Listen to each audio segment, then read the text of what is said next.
பகவத்கீதை பிரியர்களுக்கு என்னுடைய அன்பு கலந்த வணக்கங்கள். ஸ்ரீ கிருஷ்ணா அர்ப்பணம். ஸ்ரீமத் பகவத்கீதையின் 7வது அத்தியாயம் ஞான விஞ்ஞான யோகம்.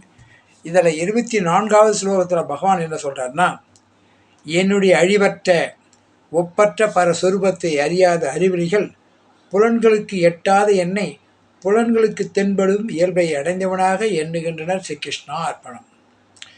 இந்த புலன்கள் ஐம்புலன்களுக்கு நம்மளால் கண்டுபிடிக்க முடியாது. ஐம்புலனால் பார்த்துடலாம், கடவுளை கண்ணாலே பார்த்துடலாம் அப்படின்னு இவங்க நினைக்கிறவங்கன்னா முடியாது. ஏன்னா பகவானுடைய பரஸ்வரூபம் அப்பேற்பட்டது. இவங்க அறிவில்லாதவங்க தான் இவங்களால் நம்மளால் பார்க்க முடியும். கடவுள் நான் பார்த்துட்டேன் அப்படின்னு சொல்கிறதுனா அறியாமையினால் ஒரு மாயை. ஆனால் இது யாராலையும் பார்க்கவே முடியாது. அப்பேற்பட்ட பகவானுடைய சொரூபம், பரஸ்வரூபம், இறுக்கத்திலே உயர்ந்த சொரூபம் பகவானுடைய சொரூபம் தான்.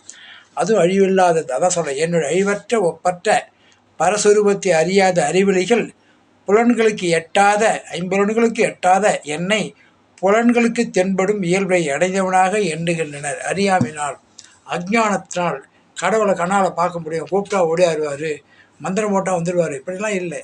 அவர் யோக நிலையோடு மனசு சுத்தமாகி நடுநிலையோடு இருக்கிறவங்க கிட்ட தென்படுவார். ஆனால் எல்லாருடைய உள்ளத்திலும் இருக்கிறார், நல்லவன் கெட்ட எல்லார்கிட்டையும்.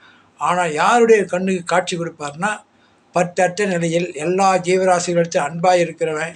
அப்படிப்பட்டவனுக்கு பகவானுடைய காட்சிகள் தெரிய ஆரம்பிக்கும் அங்கங்கே.